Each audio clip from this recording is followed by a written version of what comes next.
আমার মতো মধ্যবিত্ত সন্তানদের যাদের বাবা বিদেশ থাকে সেই সন্তানদের উদ্দেশ্যে কিছু কথা বলি।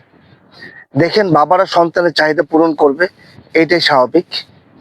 সন্তান বাবার কাছে চাহিদা করবে, এটা স্বাভাবিক। আমরা কি করি, ছোট ছোট চাহিদার পাশাপাশি একটা সময় বাবার কাছে এত বড় পরিমাণে চাহিদা করি যেটা বাবার সাধ্যের বাইরে থাকে। বাবারা কিন্তু আমাদের জন্য পরিশ্রম করে, আমাদের চাহিদা পূরণের জন্যই তারা চেষ্টা করে।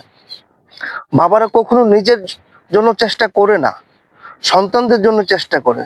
কিন্তু আমরা একটা বারও বোঝার চেষ্টা করি না যে আমি যে এত বড় চাহিদাটা বাবার কাছে করতেছি, বাবা কি সেটা পূরণ করার সামর্থ্য আছে? এটা কিন্তু আমরা একটা বারও চিন্তা করি না। বরং আমরা কি করি, বাবার কাঁধে আমাদের চাহিদার একটা বোঝা চাপায় দিই। বাবা এই বোঝা বইতে বইতে বইতে বইতে অনেকটা সময় ক্লান্ত হয়ে যায়। কখনো কখনো বাবারা চিন্তা করে, আমি কি ব্যর্থ, আমার সন্তানের চাহিদা পূরণ করতে পারতেছি না। অথচ বাবা একবারও চিন্তা করে না তার সন্তানটা ব্যর্থ কিনা, সে যে তার কাছে এত পরিমাণ চাহিদা করলো, সে ব্যর্থ কিনা বাবারা একবারও এই চিন্তাটা করে না। তারপর দেখেন কি হয়, চাহিদার বোঝা নিতে নিতে বাবা একটা সময় ক্লান্ত হয়ে যায়। বাবা চিন্তা করতে থাকে, তার টেনশন বাড়তে থাকে।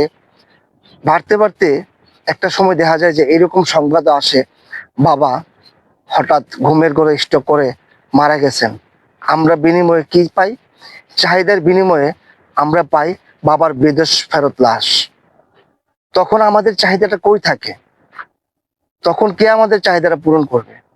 তদ্রূপ বাবার চাহিদার বোঝা না হইয়া বাবার সন্তান হন, বাবাকে বোঝার চেষ্টা করুন, চাহিদার একটা লিমিট রাখুন। বাবা গেলে আর কার কাছে চাহিদা করবেন? আমাদের উচিত, প্রত্যেকটা সন্তানের উচিত বাবার প্রতি সহানুভূতি, বাবার প্রতি ভালোবাসা নিয়ে থাকা। এত চাহিদার বোঝা বাবার কাঁধে চাপাই দেওয়া উচিত না আমাদের।